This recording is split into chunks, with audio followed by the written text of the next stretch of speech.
Assalamualaikum warahmatullahi wabarakatuh. Perkenalkan, saya Natasha Rahmawati. Saya mahasiswa Universitas Mercu Buana, jurusan Akuntansi angkatan 2019. Di sini saya akan menjelaskan mengenai uji statistik dan cara bacanya pada SPSS. Oke teman-teman, kita langsung aja ke materinya. Langkah yang pertama yaitu kita melakukan import data, lalu akan muncul seperti ini. Lalu kita langsung klik OK. Lalu kita harus tunggu dulu. Dan muncul seperti ini, kita klik variable view. Dan kita ubah format type-nya menjadi numerik. Dan untuk ininya kita ubah ke scale. Jangan lupa ubah desimalnya menjadi 2 saja. Kita ubah ke variabel X dan Y saja ya teman-teman. Setelah itu kita masuk ke data view, dan langkah yang pertama kita akan melakukan uji deskriptif statistik dengan mengklik analyze deskriptif statistik. Kita masukkan semua variabel ke sebelah kanan. Lalu kita klik option dan pastikan semua ini sudah tercentang. Kita klik continue, kita klik OK, dan akan muncul hasil seperti ini. Lalu kita klik minimize. Langkah yang pertama adalah kita akan melakukan uji normalitas data. Langkahnya yaitu kita klik analyze, regression, kita klik linear. Itu masukkan variabel Y ke bagian dependent dan variabel X ke bagian independent. Setelah itu kita klik statistik dan pastikan model fit dan estimate sudah tercentang. Kita klik continue, lalu kita klik plot dan kita centang histogram dan normal probability plots. Continue, lalu kita klik save dan kita centang unstandardized dan kita klik continue, klik OK. Lalu kita akan melakukan uji normalitas dengan one sample QS. Caranya yaitu kita sudah muncul variabel baru yaitu res1, kita klik analyze non-parametric test dan kita legalisasi dialog dan kita one sample QS. Kita pilih itu, unstandardized-nya kita pindahkan, lalu kita klik OK. Kita lihat di NPAR test-nya, di hasilnya di bagian NPAR test, dan di sini hasilnya sudah melebihi dari 0,05, maka data ini tidak terjadi gejala normalitas dan data ini sudah normal. Lalu kita klik minimize dan kita bisa lanjut ke langkah selanjutnya, uji multikolonialitas.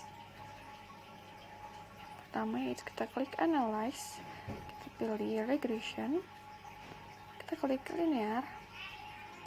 Lalu udah sama seperti ini, kita klik statistik, kita centang estimate dan model fit, lalu kita centang koefisien matrix dan collinearity diagnostic. Kita klik continue, kita pilih plots, dan kita centang histogram dan normal probability plots. Continue, klik save, dan kita centang unstandardized biar hasilnya nanti tidak double. Continue, klik OK. Lalu di bagian coefficients ini harusnya nilai tolerance tidak harus lebih dari 0,1 dan untuk nilai FIF-nya tidak boleh melebihi dari 10. Dan di sini untuk data ini nilai toleransinya sudah melebihi dari 0,1 dan untuk FIF-nya tidak melebihi dari 10, maka data ini tidak terdeteksi multikolonialitas dan kita bisa lanjut ke langkah selanjutnya. Selanjutnya kita klik minimize dulu. Kita akan melakukan uji heteroskedasitas. Kita klik analyze, regression, kita pilih linear, statistik, dan kita centang yang ininya, kita checklist yang estimate dan model fit. Klik continue, klik plots, dan untuk bagiannya kita isi dengan spreadsheet. Untuk yang bagian X kita isi dengan zipred.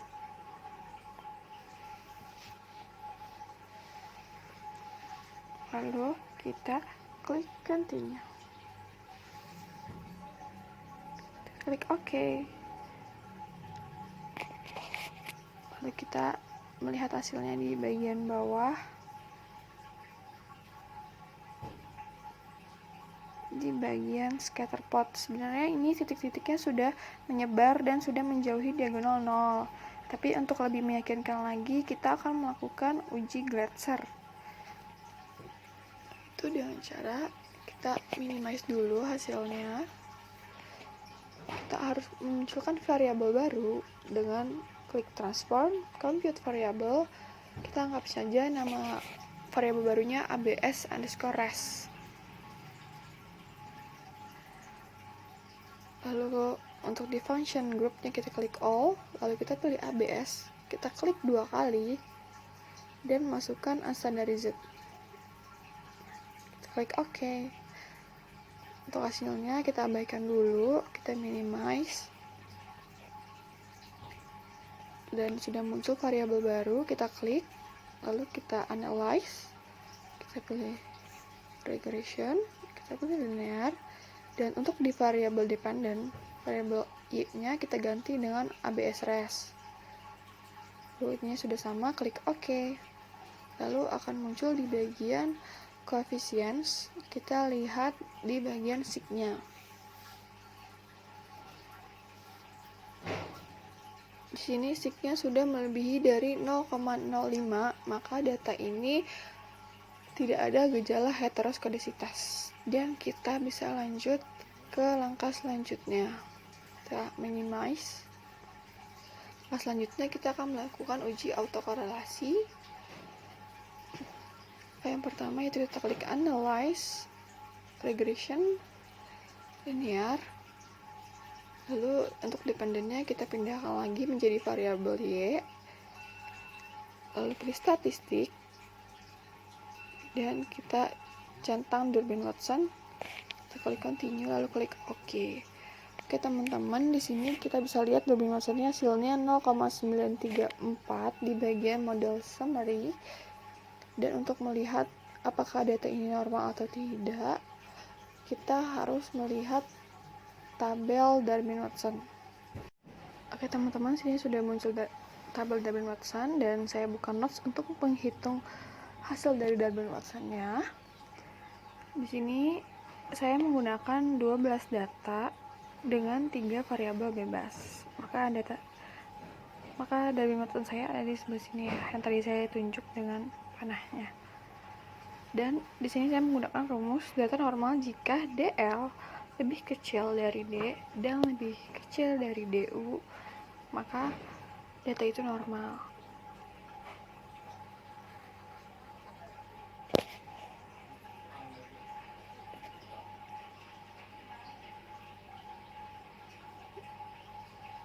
Di sini DL saya sesuai dengan tabel Durbin-Watson sebesar 0,6.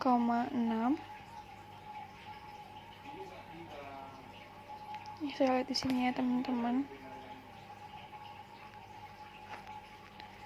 0,6577 lebih kecil dari Durbin-Watson saya 0,934 dan lebih kecil dari DU saya sebesar 1,8640. Maka data saya ini normal.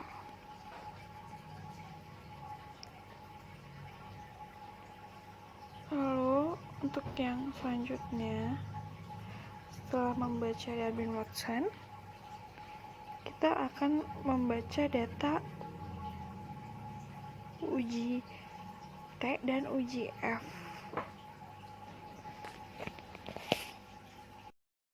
Oke teman-teman, untuk yang selanjutnya saya akan membaca uji T dan uji F. Di sini ada penjelasannya. Untuk dasar pengambilan uji T, yang pertama, jika nilai sig lebih kecil dari 0,05 atau T hitung lebih besar dari tabel, maka terdapat pengaruh variabel X terhadap variabel Y. Yang kedua, jika nilai sig lebih besar dari 0,05 atau T hitung lebih kecil dari T tabel, maka tidak terdapat pengaruh variabel X terhadap variabel Y.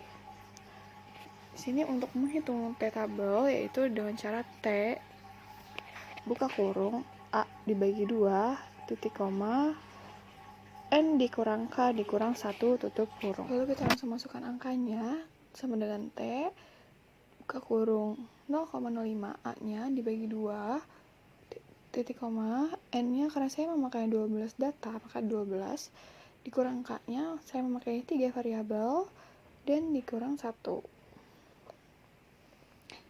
maka sama dengan T buka kurung 0,025 titik koma 12 kurang 3 9 9 kurang 1 8. Lalu kita langsung lihat di tabel T. Oke teman-teman, di sini kalian harus butuh tabel T dan tabel F ya. Untuk yang pertama di sini kita butuh tabel T. Dan kita cari di bagian 0,05 di 8.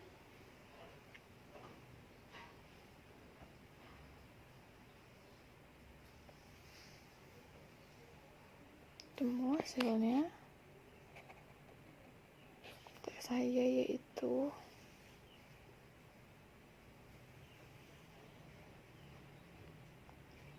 2,306.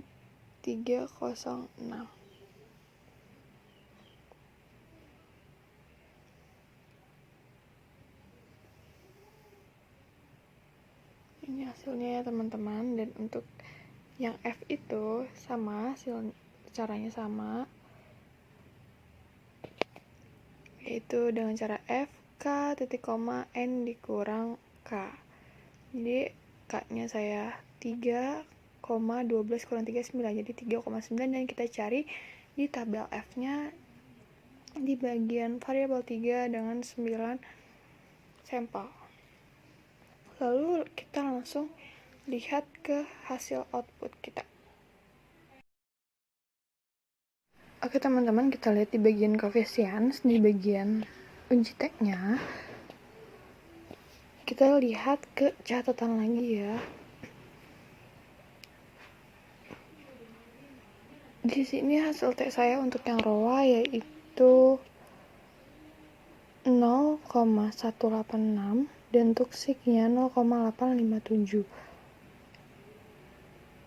Dimana jika di sini nilai sig saya itu lebih besar dari 0,05, maka ini sig saya masuk ke bagian yang kedua. Jika nilai sig lebih besar dari 0,05 atau T hitung lebih kecil dari T tabel, maka tidak terdapat pengaruh variabel X terhadap variabel Y. Maka di sini untuk hasil saya maka tidak terdapat pengaruh variabel X terhadap variabel Y karena nilai sig-nya lebih besar dari 0,05 dan nilai T hitung saya itu 0,186, dimana itu lebih kecil dari T tabelnya yaitu 2,306. Dan untuk ke uji F itu di sini sig-nya 0,931, maka masuk ke yang kedua. Jika nilai sig lebih besar dari 0,05 atau F hitung lebih kecil dari F tabel, maka tidak terdapat pengaruh variabel X secara simultan terhadap variabel Y. Maka untuk yang uji F sama, sig saya lebih besar dari 0,5, dan untuk F hitung saya ini lebih kecil dari F tabel saya, karena F hitung saya 0,343, dimana lebih kecil dari 2,92. Maka tidak terdapat pengaruh variabel X secara simultan terhadap variabel Y. Dan untuk yang terakhir kita lihat di atas tabel Innova itu ada R-square itu sebesar 0,51, maka untuk koefisien variabel X1, X2, dan X3 terhadap variabel Y sebesar 0,51.